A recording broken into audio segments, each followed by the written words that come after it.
Okay, so with this video, I will review with you the third and last principle of successful scientific writing, namely using active voice as much as possible. Before I do that, let me review the little exercise on sentence length that I had you guys do at the end of the last video. The one that you had revised, not the one where you're actually writing your own justification for Science Foundation or any other grant giving organization. So here is the phrase long sentence.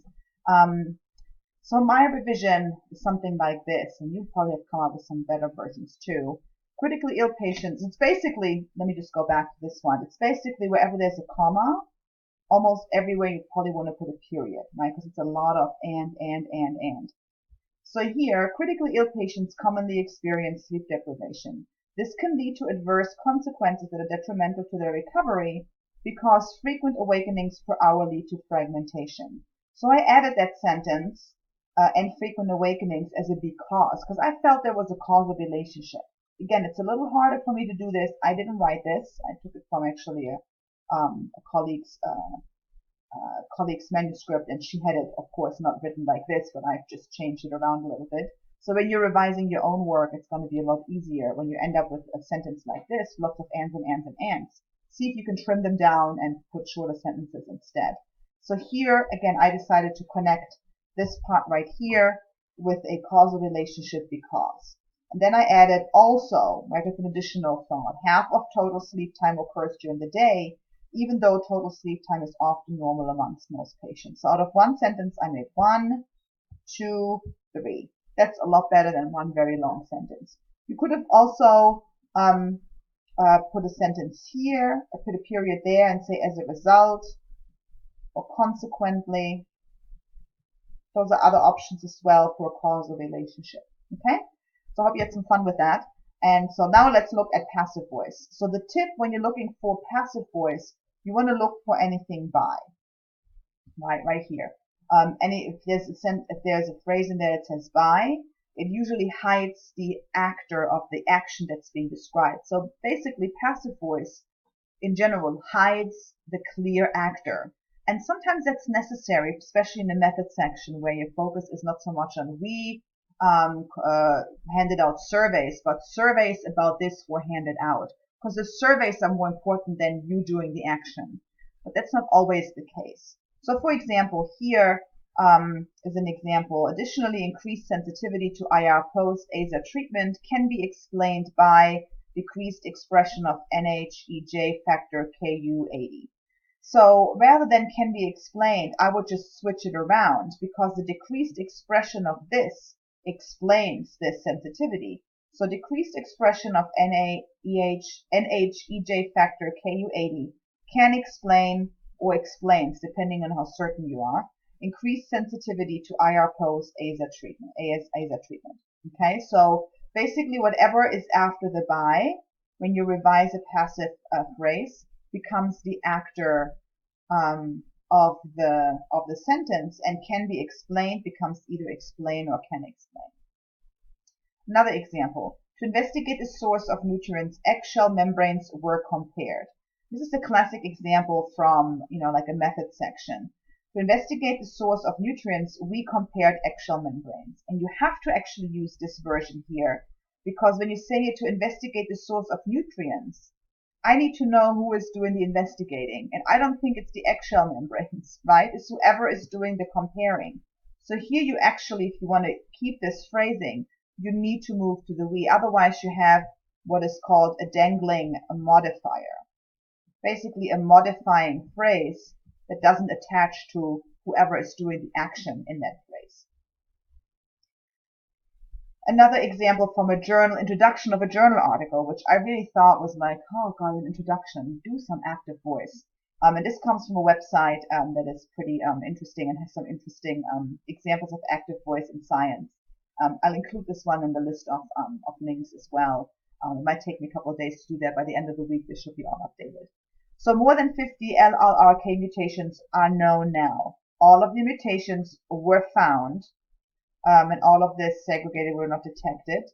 In addition, mutations were not detected. Autosomal dominant PD was demonstrated. So if I'm reading this, I'm like, well, who is doing all of this? Who has detected this? Who was demonstrated most? Researchers, scientists, and especially in introduction, you want to really, use more active voice than passive voice as possible. So I don't see this too often, and I think that most editors or reviewers would comment on this.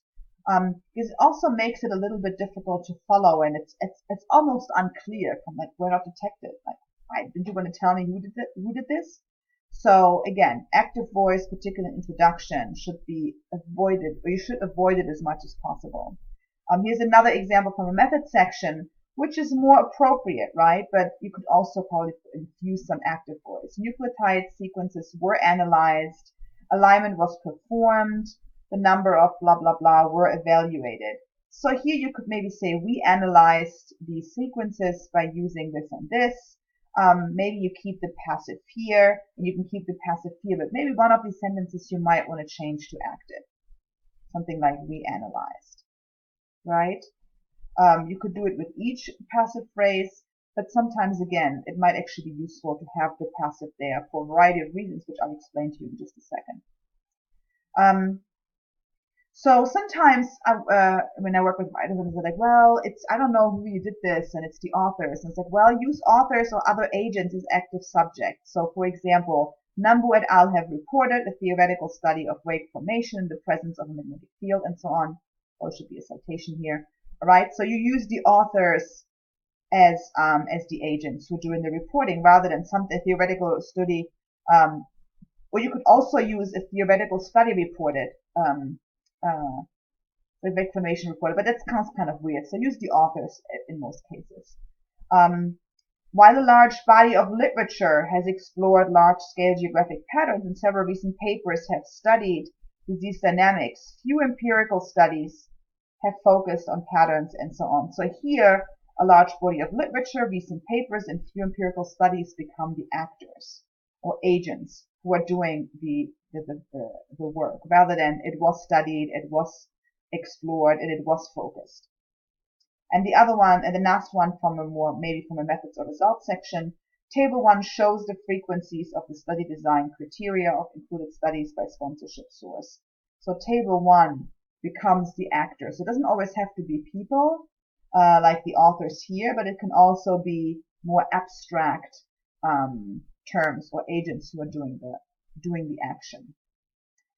Now, passive voice can sometimes be really useful to use. Oh, sorry, I clicked quickly on this one. So passive voice can be useful, and I think there's 2 examples that are really pertinent for scientists and science writers and scientific writers. So it's appropriate to use passive voice when you have an actor who is either unknown, irrelevant, or obvious. And again, this is often the case in the method section because we know it's we, the researchers. So many devastating pathogens are passively dispersed, and the epidemics are characterized by variation that is typically attributed to environmental factors. So here it's really about the pathogens and the epidemics being characterized that are important, rather than who is characterizing them or who is dispersing them, right? So passive voice here describes an action that is passive, but the phrase that's in the subject position, pathogens and epidemics, deserve the focus of the sentence, so you should use passive voice. And then often when you have the non-actor or recipient who's at the center, the differentiation of the 2 intra-island ecologically differentiated species in the Azores is not supported by the molecular data. So I could say the molecular data does not support the differentiation, but in my phrasing and in my argument, this part here, the differentiation of these 2 blah blah blah in the Azores, that's my main point, and so I need it in the subject position of the verb. So again, here you don't know is an obvious or irrelevant actor. Here you actually need to emphasize basically the recipient of the action, right? Because in passive voice, the recipient of the action becomes the subject of a sentence. And so those are 2 examples that I think are really where passive voice is really more appropriate. So just a short overview. And here I have some practice for you and 2 sentences. So if you check handout 11, I think it should be, with these examples, you can work on these on your own. And I will post probably sometime on, what's today? You guys do this on Monday, so probably sometime on Tuesday I'll post my revisions of those in the Moodle platform in that section for this date for July 8th, and you can take a look at that.